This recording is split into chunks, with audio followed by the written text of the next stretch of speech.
खुदावंद का शुक्र करते हैं अच्छी दुआ के लिए। अजीज़, अभी तक हमने अपनी बात खुदावंद से करी वचन के द्वारा और दुआ के द्वारा, स्तुति के द्वारा हम लोगों ने बात करी। अब खुदावंद कलाम से हम सुनेंगे, निकाल लीजिएगा आप लोग उत्पत्ति उसका 3रा बाब, उत्पत्ति उसका 3रा बाब और 1 से लेकर के 7 पद तक मैं आपके सामने पढ़ रहा हूँ। उत्पत्ति 3, 1 से 7। यहाँ इस पर लिखा हुआ है, उन सब वन प्राणियों में जिन्हें प्रभु परमेश्वर ने रचा था, सबसे अधिक धूर्त सांप था। उसने स्त्री से पूछा, क्या सचमुच परमेश्वर ने कहा है कि तुम उद्यान के किसी भी पेड़ का फल न खाना? स्त्री ने सांप को उत्तर दिया, हम उद्यान के पेड़ का फल खा सकते हैं, परंतु परमेश्वर ने कहा है उद्यान के मध्य में लगे पेड़ का फल ना खाना, उसे स्पर्श भी ना करना, अन्यथा तुम मर जाओगे। सांप ने स्त्री से कहा, तुम नहीं मरोगे। परमेश्वर जानता है कि जब तुम उसे खाओगे तब तुम्हारी आंखें खुल जाएंगी, तुम भले और बुरे का जानकर परमेश्वर के समान बन जाओगे। स्त्री ने देखा कि आहार के लिए वृक्ष उत्तम है, वह आंखों को लुभाता है और बुद्धिमान बनने के लिए वांछनीय है। अतः उसने उसका फल तोड़ा और उसको खाया। उसने अपने पति को भी दिया जो उसके साथ था, और उसने भी खाया। तब दोनों की आंखें खुल गई और उन्हें ज्ञात हुआ कि वे नग्न है। अतः उन्होंने अंजीर के पत्तों की सी लंगोट बनाए। खुदा अपने कलाम पर बरकत बख्शे। जैसा ही मैंने बताया आपको कि अभी तक हम लोगों ने अपनी बात खुदा से की स्तुति के द्वारा, वचन के पढ़ने के द्वारा और दुआ के द्वारा। अब ये बड़ा महत्वपूर्ण समय होता है कि हम लोग खुदा के कलाम से सुने कि आज खुदा हमसे क्या बात करना चाहता है। आज का जो टॉपिक है वो सामने में लिख दिया है। थोड़ा अजीब लग रहा होगा आप लोगों को, पर क्या करूं, बाइबल में ऐसी हकीकत है जिसका वर्णन मुझे करना पड़ता है। तो आज का टॉपिक है मूर्ख और धूर्त। जैसे मैं बता चुका था कि वो संदेश अभी तैयार हो रहा है, उसके बाद मैं आपको उसका जरूर से बताऊंगा। और इसका जो मुख्य पद है वो निकालिए भजन संहिता 14 और पद 1। पढ़िए जरा, भजन संहिता 14 पद 1।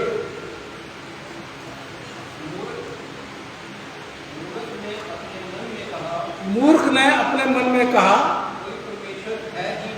कोई परमेश्वर है ही नहीं। वे बिगड़ गए, उन्होंने घिनौने काम किए हैं, कोई शुक्र नहीं। बैठिए, थैंक यू। बेवकूफ इंसान ने बोला कि खुदा है ही नहीं, इसलिए मैंने ये विषय रखा है। हो सकता है कि ये आप में से किसी के ऊपर निर्भर हो जाए, लेकिन ऐसी कोई इंटेंशन नहीं। मेरे तो एक महीने के सरमन तैयार रहते हैं। ये पूरे अगस्त के सरमन तैयार हो गए थे जुलाई में, अब सितंबर के तैयार हो गए, 2 संडे रह गए। तो इसलिए ऐसा नहीं है कोई आप ही के लिए होता है। कभी कभी होता है कि वो कोई पद या कोई संदेश उसी में फिट हो जाता है, जैसा हम पढ़ते हैं वही बात आ जाती है सामने। तो इसमें नाराज होने की बात नहीं होती, इसमें खुशी होने की बात होती है कि खुदा ने हमें अपने कलाम के द्वारा समझाया। ये उस इंसान के लिए बहुत बेहतरीन बात होती है कि अगर हम गलत कर रहे हैं। और उस दिन संडे की इबादत में पादरी साहब ने वो कलाम दिया और वो कलाम हमारे उस ज़िंदगी पर आ गया जो हम काम कर रहे हैं। तो इसमें गुस्सा मत होना, बल्कि शुक्र करना खुदा का कि खुदा आज आपने अपने दास के द्वारा जो कलाम दिया उससे मेरी ज़िंदगी बदली है। तो धूर्त और मूर्ख। तो पहले मूर्ख की बात करते हैं, ध्यान से सुनिएगा। मूर्ख बेवकूफ उस इंसान को कहते हैं जिसको कुछ पता नहीं होता है। हम लोग कहते हैं ना बच्चों से भी, अरे कितना बेवकूफ है, इसे पता ही नहीं कुछ, ना तो पढ़ाई के बारे में पता रहता है, न समाज के बारे में, न काम के बारे में, न परिवार के बारे में। उसे जिसको कुछ नहीं पता, हम उस इंसान को मूर्ख बोलते हैं। जैसे कि भजन 14 में भी पढ़ा कि मूर्ख ने कहा खुदा है ही नहीं। एक उदाहरण देखते हैं, जरा भजन संहिता 14 का दूसरा पद पढ़ना। परमेश्वर ने स्वर्ग में से मनुष्य पर दृष्टि की है कि देखे कोई बुद्धिमान, कोई परमेश्वर खोजी है या नहीं। बैठिए, देखिए परमेश्वर ने कहां से नजर लगाई? आसमान से। क्या देखने के लिए? ये देखने के लिए कि कोई बुद्धिमान है या नहीं। लेकिन अफसोस की बात है, खुदा कहता है मुझे कोई भी बुद्धिमान नहीं मिला। अब क्या कहेंगे इंसान को? मगर आप क्या बोलेंगे? डिग्री है हमारे पास, बहुत पढ़े लिखे हैं, ग्रेजुएशन कर रखी है, बड़ी नॉलेज है, कई एक डिप्लोमा कर रखे हैं, खुदा तो करा सब बेवकूफ़ है। परमेश्वर ने ऊपर से देखा तो सब कोई बुद्धिमान मिला ही नहीं। अब खुदा ऐसा क्यों बोलता है? क्योंकि खुदा के कलाम को समझने वाला और खुदा की बात को मानने वाला और खुदा की तरफ बढ़ने वाला इंसान, उसे नहीं दिखा, खुदा को नहीं दिखा। इसलिए वो कह रहा है कोई बुद्धिमान नहीं है, सब भटके हुए हैं, सब अपने अपने रास्ते पर चले हुए हैं, सब गुनाह कर रहे हैं। इसलिए खुदा कहता है मुझे एक भी इंसान नहीं मिलता।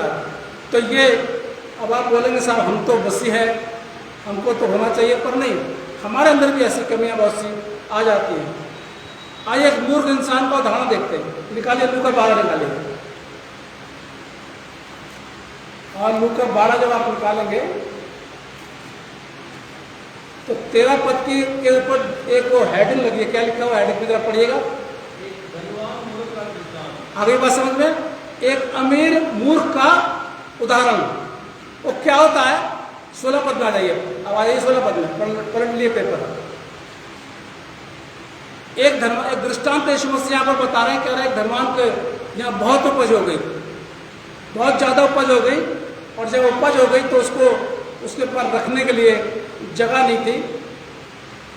उसने क्या किया? उसने सोचा अपने मन के अंदर कि मैं जो ये मेरा मकान है, ये मेरा जो गोदाम है, इस गोदाम को मैं तोड़ूंगा, तोड़ के इसको और बड़ा करूंगा, और बड़ा करने के बाद में जो भी मेरे पास उपज आई है इस साल बहुत ज़्यादा, उस उपज को मैं अपने पास रखूंगा और अपने प्राण से करूँगा, अपने आप से करूँगा। 19 पद में आ जाइए। और अपने आप से मैं बोलूँगा कई प्राण तेरे पास बहुत वर्षों के लिए है, खा पी और सुख से रहे। अब क्या बात है कि इसको खुदा ने मूर्ख बोला? भाई चोरी करी इसने? चोरी तो नहीं करी। भाई खेत में उपज ज़्यादा हो गई, जब खेत में उपज ज़्यादा हो गई तो इसने क्या किया? इसने अपने गोदाम को बड़ा किया, और बड़ा करने के बाद क्या किया? अपनी उपज रख ली उसके अंदर, और रख ली, और कहता है भाई मेरे लिए बहुत आ गया, मैं तो इसको बहुत वर्षों तक है आराम से सुखाऊंगा। ठीक है, हर इंसान सोचता भाई मेरे पास बोनस मिल गया है, ज़्यादा मिल गए हैं, तो अपने करेंगे आगे कुछ काम। लेकिन खुदा ने पता से मूर्ख को बोला। समझिए इसको, इसके पास जो उपज आई थी इसने खुदा का शुक्रिया अदा नहीं किया। पहली गलती, जो उपज इसको मिली वो सोच रहा कि मेरे अपनी मेहनत से मिली नहीं, खुदा ने इसको बड़ी बढ़ोतरी करी, उस बड़ी बरकत में इसने खुदा का शुक्रिया नहीं किया, जो आजकल के मस्जिद समाज के बहुत से लोग ऐसा कर देते हैं। ये गलती कर देते हैं कि बहुत कुछ हमें मिल जाता है, हम फिर भी उसका शुक्रिया अदा नहीं करते। दूसरी गलती इसने क्या करी? इसने खुदा के काम के लिए कुछ नहीं रखा। ये नहीं कि भाई थोड़ा जाके चर्च में दे दूं कि भाई ये लीजिए, ये चर्च के काम के लिए आप रख लीजिए, जो भी काम कराना आप कर लीजिए, या खुद अपने पैसे चर्च में कुछ काम कर देता। इसने वो भी नहीं किया, यानी खुदा के काम के लिए इसने नहीं रखा, और इसने खुदा का शुक्रिया अदा नहीं किया।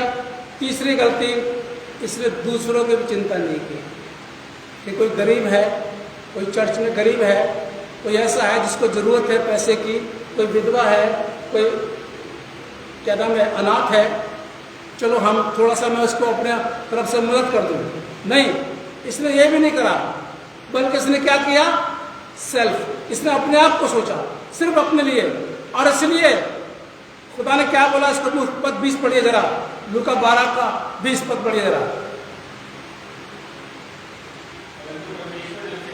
परंतु परमेश्वर ने उससे कहा, समझ में आ गई, हे मूर्ख, हे मूर्ख, आगे, इसी रात तेरा जान निकल जाएगी। मैं एक बार बता रहा था कि तू मर जाएगा, तेरे पास आज तो क्या है, लेकिन तू रात में मर जाएगा। मुझे और आपको, ये मूर्खता है इंसान की। अगर मुझको और आपको, और बहुत बड़ी नसीहत है मेरे और आपके लिए, जब कहीं से बरकत मिलती है खुदा की, तो सबसे पहले घुटने के बल आ जाइए और खुदा का शुक्रिया करिए, खुदा तूने मुझे ये बरकत दी है। मैं गवाही दूंगा बाद में, एक गवाही है मेरे पास बहुत अच्छी, तो वो दूंगा, अभी कुछ फंक्शन करूँगा, उसमें मैं गवाही दूंगा। खुदा तूने मुझे बरकत दी है, मैं तेरा शुक्रिया अदा करता हूँ। उसके बाद उस हिस्से में से, उस कमाई में से कुछ हिस्सा ले और खुदा के घर जाए और खुदा के घर में दान करे और बोले वहाँ के इंचार्ज को, पास्टर जो भी है, कि ये मैं दे रहा हूँ, मेरे खुदा ने बहुत बरकत दी, अब ये आप चर्च के काम में लगा लीजिए। उसके बाद अगर देखे कोई गरीब है, कोई ज़रूरतमंद है, कोई दरिंदा है, उस कमाई में से उसकी मदद करे, तो खुदा मूर्ख नहीं बोलेगा। अब क्या है, मूर्ख क्यों है ये मूर्ख, इसको पता नहीं है ना, इसको पता नहीं है कि जो कमाई मुझको मिली है मैं उसका धन्यवाद करूं, इसको पता नहीं है कि मैं खुदा घर में दे दूं, इसको पता नहीं है कि मैं गरीबों को दे दूं, इसको पता ही नहीं है, इसलिए खुदा ने इसको मूर्ख बोला। और मैंने बताया ना कि जिसको कुछ पता नहीं होता है, अगर वो काम करता है तो मूर्ख कहलाता है। हम कह देते हैं बेवकूफ़ इंसान है, इसके मुंह मत लगो, देखो ये कुछ नहीं जानता है। और अगर आप 21 पद पढ़ना चाहें तो पढ़ सकते हैं, उसमें लिखा हुआ, ऐसा ही वो मनुष्य है जो अपने लिए धन बटोरता है, परंतु खुदा की नज़रों में धनी नहीं होता। ये नहीं है कि धन हमारे लिए अभिशाप है या हम अमीर होना कोई गुनाह नहीं, ऐसा कुछ नहीं है। अपनी कमाई से, अपनी मेहनत से हम अमीर बने, कोई बात नहीं, बाइबल के अंदर बहुत से अमीर भी हैं, लेकिन ऐसा नहीं है कि बेमतलब के लिए हम करें। और अगर बन भी जाते हैं तो मूर्खतापूर्ण काम ना करें, बल्कि अपना हिस्सा जो भी आप चाहते हैं वो हिस्सा आगे दान कर दें, खुदा इसके लिए बहुत बड़ी बरकत देगा। एक और देखते उदाहरण, प्रेरित काम निकाल लीजिए जरा, प्रेरित काम उसको 19 अध्याय निकालिए,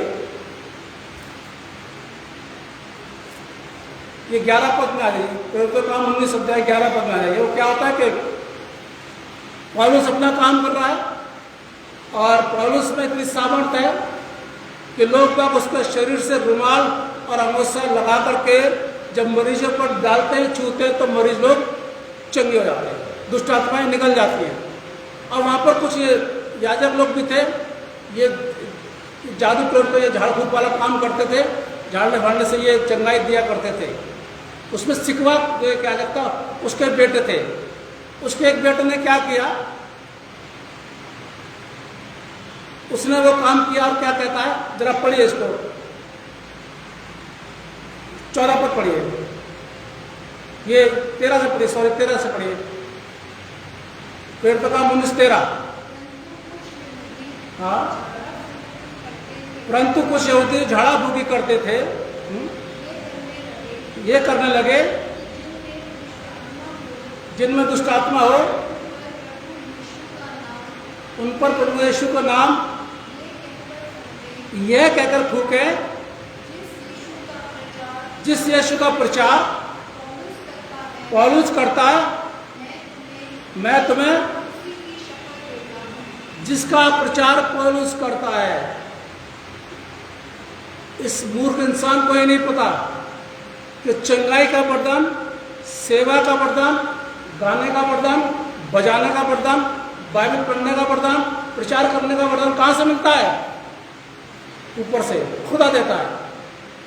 इसको ये नहीं पता, ये मूर्ख है, इसे पता नहीं है। और इसलिए इसने क्या किया कि जो जिसका नाम पौलुस लेते ना उसके नाम से हो जाओ। बाद में लिखा हुआ इसके अंदर दुष्ट आत्मा ने घेर लिया इसको, और क्या बोलते, हम तो पौलुस को भी जानते हैं, यीशु को भी जानते हैं, पर तू कौन है भाई?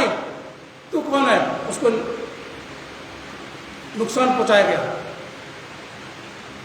एक तो नकल नहीं करनी चाहिए और एक सोचना चाहिए।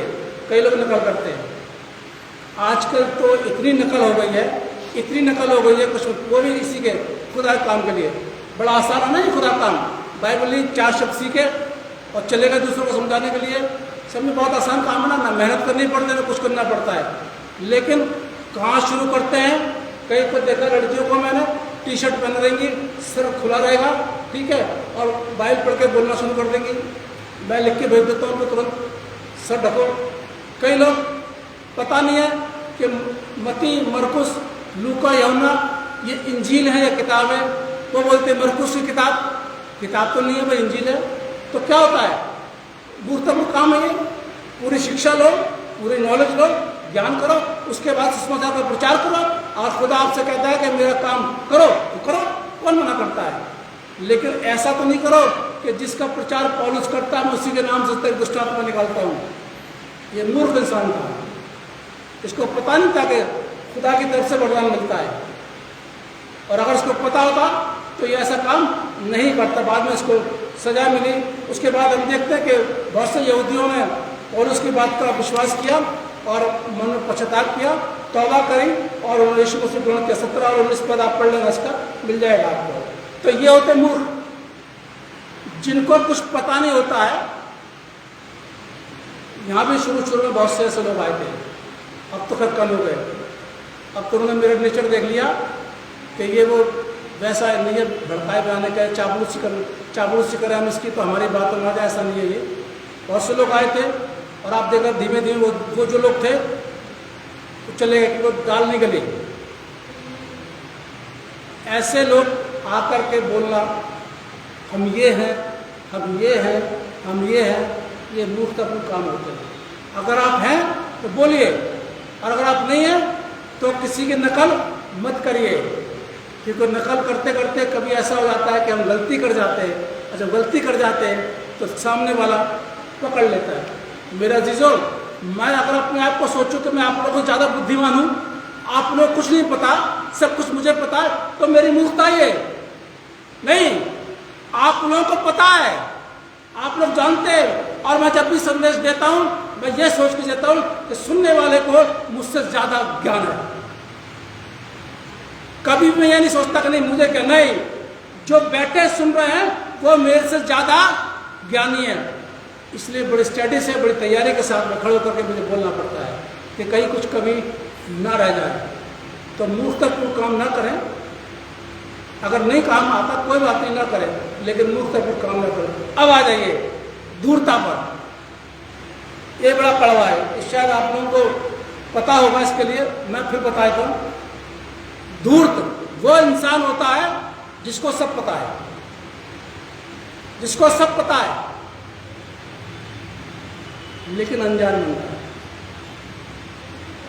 अच्छा ऐसा, अच्छा उसका बेटा ऐसा है, भाई तुझे उसके बेटे के बारे में मालूम है ना, वो तो धूर्त। और ऐसे लोगों से ये, चलिए एक बार को मूर्ख लोग से तो कोई बात नहीं, उनको तो बेचारों को पता नहीं होता, लेकिन ये धूर्त लोगों ने इनसे बच कर करिए। मैं आपको बता रहा हूँ इसकी उदाहरण, निकालिएगा।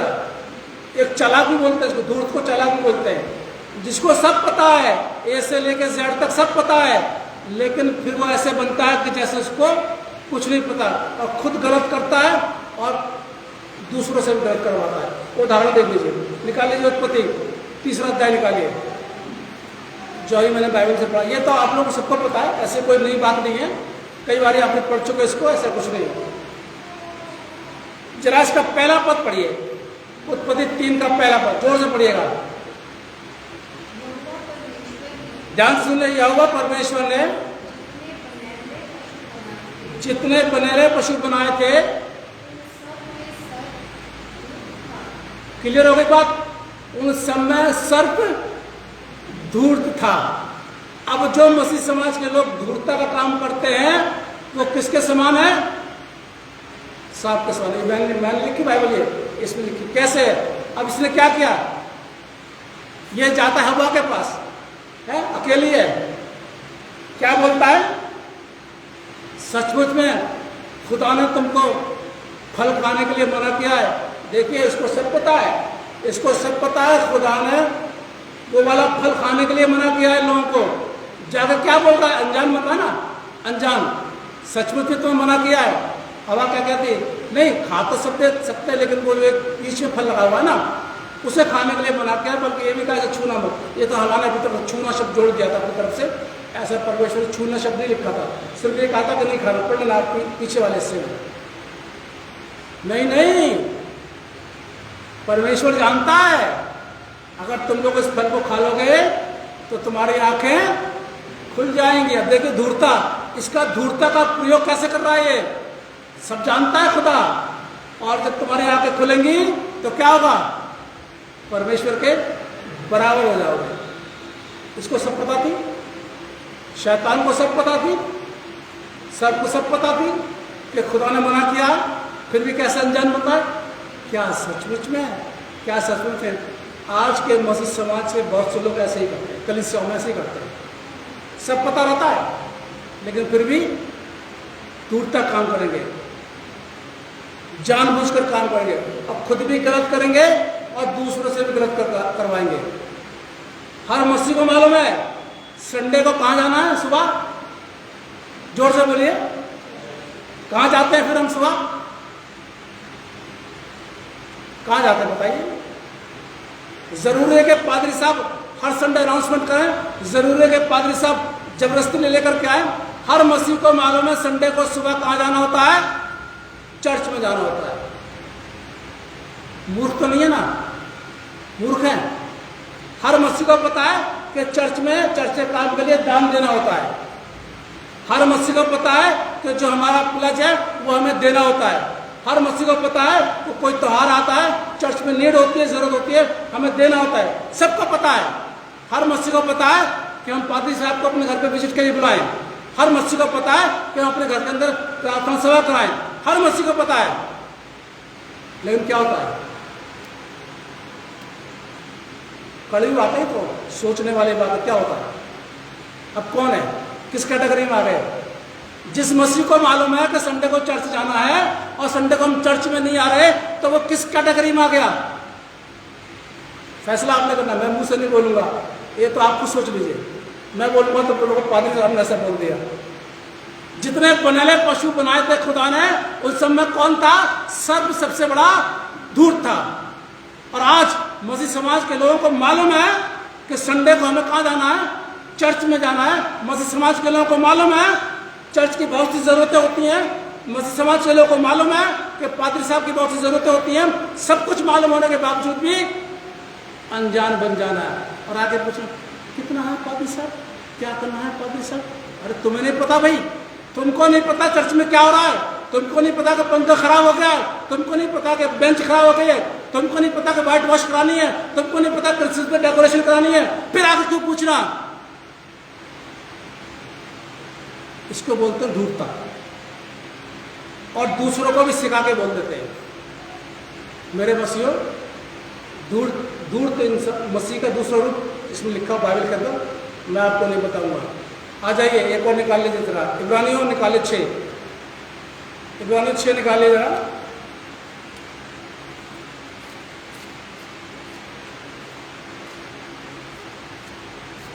और अब देखिए इसमें क्या है इब्रानियों 6 में।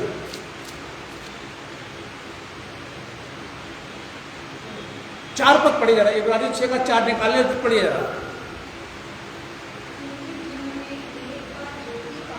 क्योंकि जिन्होंने एक बार ज्योति पाई है और जो स्वर्ग वरदान का स्वाद चख चुके हैं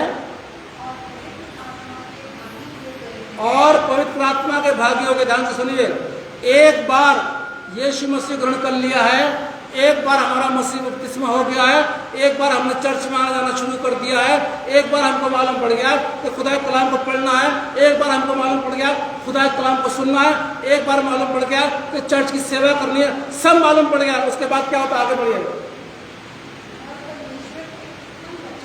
और परमेश्वर को उत्तम वचन का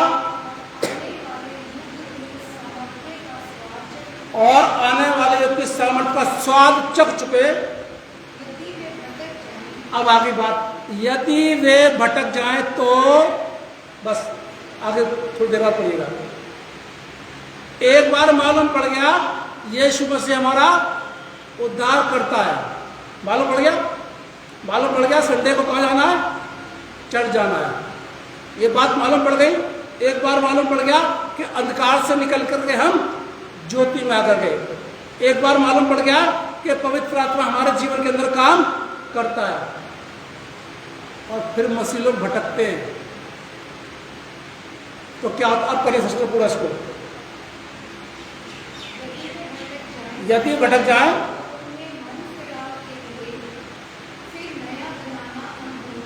बात समझ में आ गई?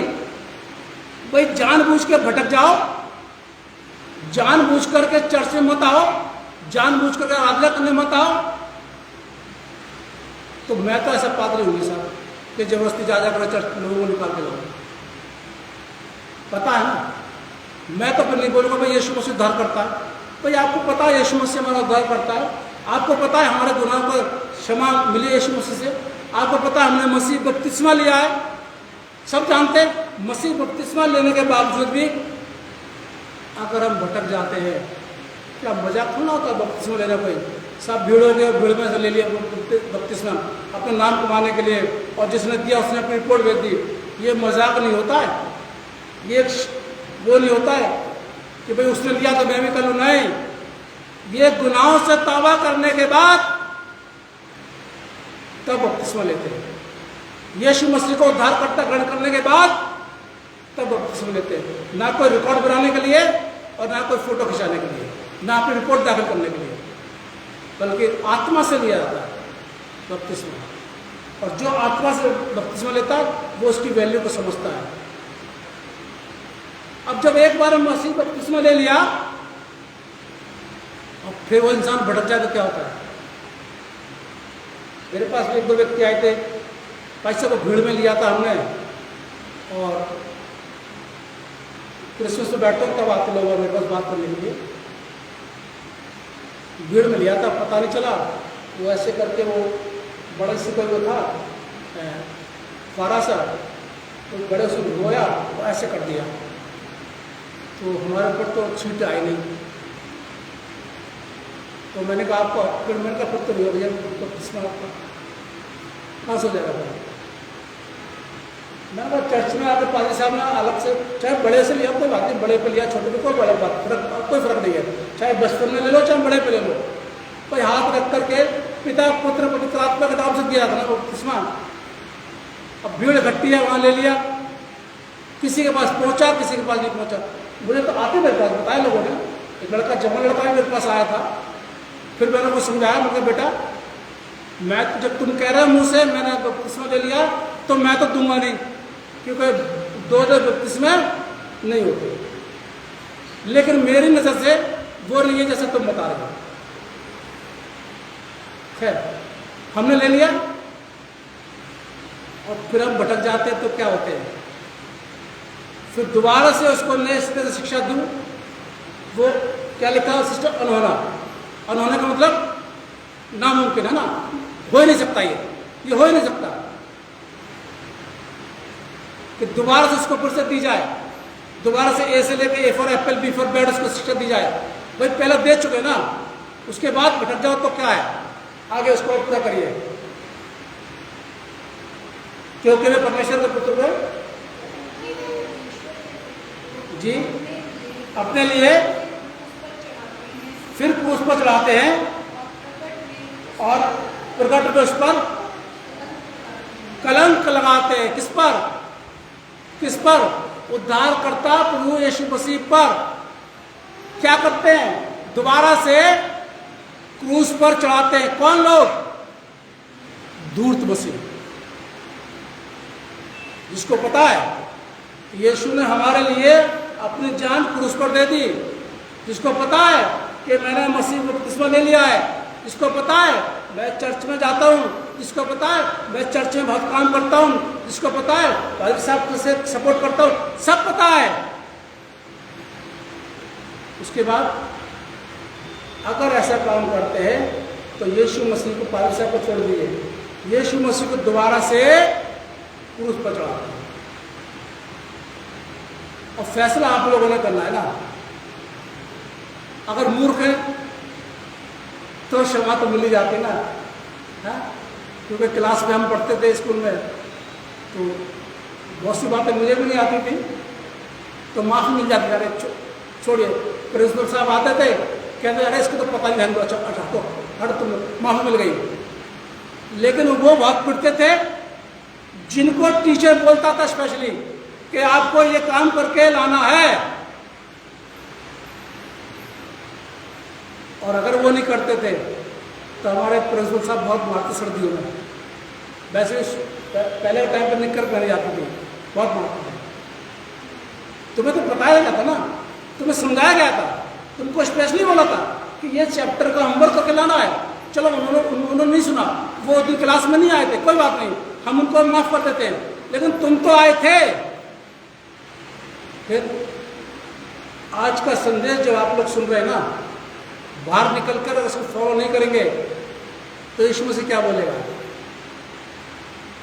भाई आपने सुना था ना, आपने तो कलाम को सुना था ना। फिर अब जो लोग नहीं आए उनकी तो माफी हो जाएगी ना, या जो ऑनलाइन देख रहे होंगे चलिए उनकी माफी हो जाएगी। लेकिन आप लोग जो यहाँ पर 8% बैठे हुए हैं, वो सुन रहे हैं और फिर वही गलती करें, तो यीशु मसीह को दोबारा से क्रूस पर चढ़ा। और इसलिए मैं कहता हूं, दो नाव में सफर मत करिए, बैलेंस बिगड़ जाएगा, एक नाव को पकड़िए। मूर्ख बन जाइए कोई बात नहीं, मूर्ख के तो हम लोग भी जब टेस्ट लेते हैं, हम लोग भी कोई बात नहीं, ठीक है। संडे स्कूल में भी बहुत से ऐसे बच्चे होते हैं जिनको नहीं पता रहता, टीचर बोलते ठीक है कोई बात नहीं। लेकिन जो पता होने के बावजूद भी अगर वो गलती करता है तो वो इंसान धूर्त है, और धूर्त को कभी भी माफ़ नहीं किया जा सकता, और धूर्त से लोग बहुत दूर रहते हैं। आप लोग भी देख लीजिए अपने समाज के अंदर, आसपास के माहौल में, अगर कोई ऐसा इंसान आपको मिलता है मसीह लोग, कि जानबूझ के उसको पता है कि ऐसा काम हो रहा है, और फिर आप पूछे उससे, और फिर अनजान में हमें नहीं पता, यहाँ एक दो परिवार है, हमें सब पता नहीं, हमें नहीं पता, सब है हमें नहीं पता। अगर कोई ऐसा बोले हमें नहीं पता, बच से अलग हो जाइए, दूर हो जाइए। क्यों आप अपना आत्मिक जीवन खराब करना मांग रहे? वो तो धूर्ता काम कर रहा है, आपको धूर्त बनो। चलो एक बार मूर्ख आदमी के साथ में आप अपना ज्ञान दे दोगे उसको, ठीक है, उसको नहीं पता है कुछ, उसको चलने का तरीका देखो। अब बच्चों को आप क्या करते हैं, ये छोटे बच्चे हैं, उनको क्या करते हैं, पता कपड़े कैसे पहने जाते हैं, नहीं पता, मुंह धोने का पता नहीं है, कुछ नहीं पता, ये तो वैसे बहुत शरारत करता रहता है, वीडियो में चिल्लाता रहता है ना, बहुत कुछ पता है। क्या करते हैं हम लोग, बताते हैं ना बच्चों को, भाई स्कूल जाओ बेटा, ये कर लो वो कर लो, कि बच्चों को नहीं पता। लेकिन बड़े को पता है ना कि स्कूल जाना है, और फिर वो नहीं जाता तो टूटता है। ध्यान से रखिए, ऐसे मसीहों से दूर रहिए जो धूर्ता काम करते हैं। पहचान देंगे आप लोग, पहचान मैंने बता दी कि जिसको पता है और वो अनजान बनता है, चालाकी करता है, वो धूर्त व्यक्ति है। जो मूर्ख है उस इंसान को आप समझाइए कि भाई देखो ये गलत काम है, ऐसा मत करो, वो अच्छा रहेगा। जो ज्ञान आपके पास में, वो ज्ञान उस मूर्ख व्यक्ति को बताइए। जैसे खुदा कहता है, मूर्ख ने बोला खुदा है नहीं, उसको बताइए खुदा है, खुदा है, उसको समझाइए, बताइए उसको, ये हमारा काम है। और ऐसे दूर रहिए तो धूर्ता काम करते हैं। इसलिए जिससे कान और सुन ले, खुदा कलाम मसीह से क्या कहता है। मूर्ख ने कहा खुदा है ही नहीं। खुदा आप सबको बहुत बड़ी बरकत दे। आइए हम दुआ करें। हम शुक्रगुजार हैं खुदा में आज के कलाम के लिए जो आपने हमको दिया। हमने बोल दिया, हम चाहते कि बड़े, लेकिन इसमें हमारी मर्जी नहीं बल्कि आपकी मर्जी पूरी हो। और जितनों ने आज का ये कलाम सुना है उन सबको आप बहुत बड़ी बरकत देना, खुदा यीशु मसीह के नाम से मांगते हैं, आमीन। आराधना के अंत में हम लोग गीत गाएंगे। गीत का नंबर है 551।